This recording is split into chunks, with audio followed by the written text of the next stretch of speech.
Mas Andi, tolong benderanya copot ya. Apa salah saya, Pak? Ini hanya bendera anime kesukaan saya. Salam sehat untuk kita semua. Semoga diberi kesehatan dan rezeki melimpah. Suara sirene mobil patroli memecah keheningan siang di sebuah desa di Tuban. Warga berhamburan keluar, bisik-bisik menyebar dengan cepat. Ada apa? Ternyata, puluhan polisi mengepung sebuah rumah. Bukan karena kasus kriminal besar, melainkan karena satu benda yang berkibar di halaman. Bendera bajak laut topi jerami dari anime populer One Piece. Awalnya, ia sudah diperingatkan untuk mencopot bendera itu. Namun karena ia tetap nekat, kini ia menghadapi konsekuensi yang lebih serius. Andi berdiri kaku di ambang pintu, napasnya tercekat di tenggorokan. Jantungnya berdebar kencang, suaranya terasa jauh. Di hadapannya, puluhan pasang mata, baik dari warga yang berkerumun maupun dari polisi berseragam lengkap, menatapnya tajam. Sepekan lalu, semuanya terasa begitu berbeda. Pak RT dan beberapa anggota Babin Kamtipmas datang dengan wajah ramah, seolah mampir untuk sekadar ngopi. Mas Andi, tolong bendera itu dicopot ya, ujar Pak RT dengan nada pelan saat itu. Ini kan lambangnya tengkorak. Nanti orang-orang kampung yang sudah sepuh kaget. Dikira ada apa-apa. Andi mengangguk, meyakinkan mereka bahwa ia akan menurutinya. Namun, janji itu hanyalah ucapan hampa. Andi merasa dirinya tidak bersalah. Baginya, bendera itu adalah simbol dari semangat kebebasan, persahabatan, dan petualangan yang ia kagumi dari serial One Piece. Ia berulang kali meyakinkan dirinya sendiri, ini cuma hobi. Cuma bendera kartun. Enggak ada undang-undangnya. Lagi pula, mereka cuma mengkhawatirkan hal yang berlebihan. Malamnya, saat semua orang sudah tidur, ia kembali memasang bendera itu. Kali ini, ia memasangnya lebih kokoh, seolah menantang siapapun yang berani mengusik. Ia mengabaikan peringatan itu, menganggapnya hanya sebagai omongan angin lalu. Kini, penyesalan datang bagai badai. Perwira polisi yang melangkah maju memiliki sorot mata yang berbeda dari Pak RT. Wajahnya keras, tanpa senyum, dan suaranya menggelegar. Saudara Andi, kenapa bendera ini masih dipasang? Anda sudah diperingatkan sebelumnya, kan? Teguran itu telak. Andi tak bisa lagi bermanuver. Tubuhnya menegang. Ia mencoba membuka mulut, tapi yang keluar hanyalah suara gagap. Itu cuma hobi, Pak. Cuma bendera dari anime. Seketika, suasana menjadi semakin tegang. Warga yang berkerumun, yang tadinya hanya menonton, kini mulai berbisik-bisik. Pandangan mereka terhadap Andi berubah, dari rasa ingin tahu menjadi kecurigaan. Seorang polisi lain maju, menatap Andi dengan tajam. Hobi? Kau pikir kami tidak punya kerjaan lain selain mengurus hobi-hobimu? Kau tahu, laporan dari warga sudah sampai ke tingkat atas. Mereka merasa takut dan terancam dengan keberadaan bendera ini. Ada yang mengira itu bendera teroris, ada yang mengira itu bendera kelompok sesat. Apalagi lambangnya tengkorak, katanya dengan nada penuh intimidasi. Mendalam membanjiri benak Andi. Petugas yang lain mendekat. Mereka membawa borgol. Kilatan baja yang dingin itu memantulkan cahaya matahari, seolah-olah menjadi simbol dari kebebasan yang sebentar lagi akan direnggut darinya. Tangan Andi ditarik ke belakang. Lalu borgol itu dikaitkan dengan bunyi klik yang menggema. Andi merasa seperti sedang diadili di depan umum. Ia berusaha mencari pembelaan, tapi kata-katanya terasa tidak berharga. Bukan begitu, Pak. Ini benar-benar hanya dari kartun. One Piece itu. Cukup. Perwira itu memotong pembicaraan Andi. Kami tidak butuh penjelasan soal kartunmu. Yang kami tahu, kau sudah diberi peringatan dan kau mengabaikannya. Kau menimbulkan keresahan di masyarakat, dan itu sudah melanggar ketertiban umum. Wajah Andi mendadak pucat. Ia melihat ke arah ibunya yang berdiri di balik kerumunan, matanya sudah berkaca-kaca. Tatapan sang ibu seolah bertanya, "Kenapa kamu tidak mendengarkan, Nak?"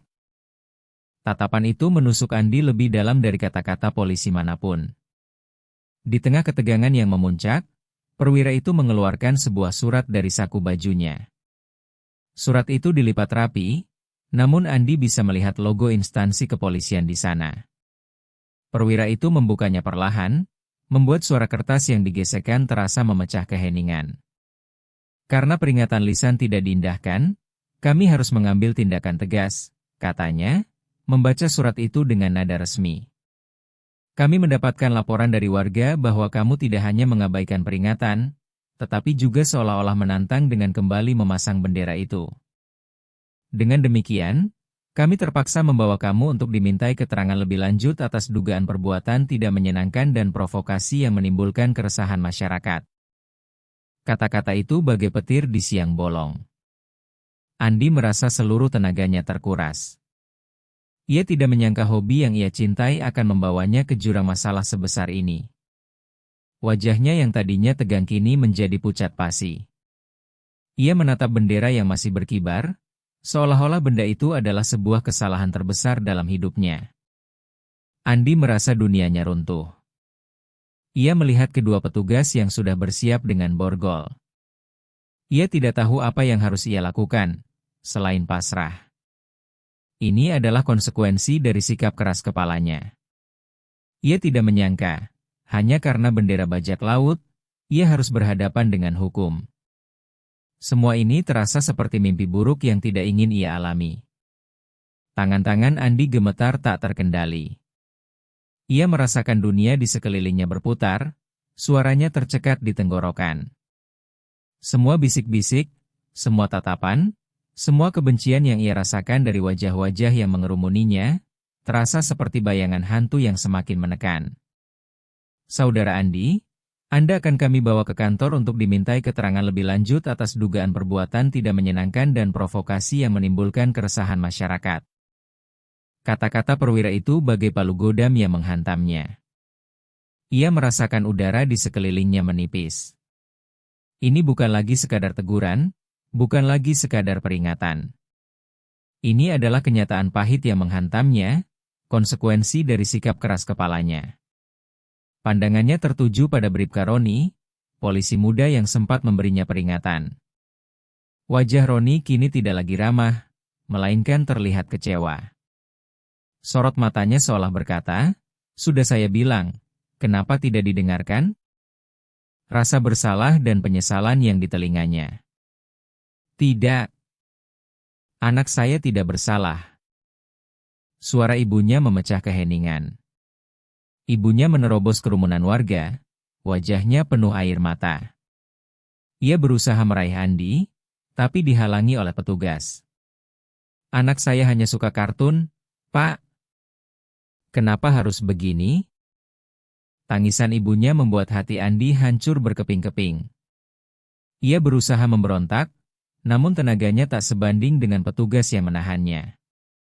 "Ibu. Maafkan saya, Bu," teriak Andi, suaranya serak dan putus asa. Perwira itu tetap tak bergeming. "Ini sudah prosedur, Bu. Seharusnya anak ibu mendengar peringatan kami." Andi digiring ke arah mobil patroli. Setiap langkahnya terasa berat. Di sepanjang jalan, ia bisa melihat tatapan sinis dari warga yang mengerumuni. Ia mendengar bisikan-bisikan, tuduhan-tuduhan yang tidak ia duga sebelumnya. Sudah dibilangin ngeyel, sok jagoan, anak nggak tahu diri, dan berbagai sumpah serapah lainnya. Ia menoleh ke belakang, sekali lagi melihat bendera One PH yang masih berkibar di tiangnya. Namun, kali ini, bendera itu tidak lagi terlihat seperti simbol kebebasan, melainkan simbol kebodohan dan penyesalan. Saat ia didorong masuk ke dalam mobil patroli, ia masih bisa melihat sosok ibunya yang terduduk lemas di aspal, meratapi nasibnya. Air mata Andi mengalir deras, membasahi pipinya. Inilah klimaks dari kisahnya, sebuah pelajaran pahit yang harus ia terima. Sebuah peringatan yang disepelekan, berujung pada hilangnya kebebasan dan rasa sakit yang mendalam. Kisah ini tidak berakhir dengan tawa atau kebahagiaan. Ini adalah cerita tentang bagaimana sebuah hobi yang disepelekan, ketika dipertahankan dengan keras kepala, dapat membawa konsekuensi yang tak terduga dan menghancurkan. Kisah ini adalah pengingat yang kuat bahwa setiap tindakan, bahkan yang tampaknya sepele, memiliki konsekuensi. Ketaatan pada aturan dan menghormati perasaan orang lain adalah hal yang sangat penting. Peristiwa ini bukan hanya tentang sebuah bendera, tetapi tentang pilihan yang kita buat dan bagaimana pilihan itu dapat memengaruhi hidup kita dan orang-orang di sekitar kita. Terima kasih sudah mengikuti kisah ini dari awal sampai akhir. Dukungan Anda sangat berarti. Jangan lupa like, komen, dan share video ini agar semakin banyak yang tahu. Dan yang paling penting, subscribe channel ini dan nyalakan lonceng notifikasinya agar Anda tidak ketinggalan cerita-cerita menarik lainnya.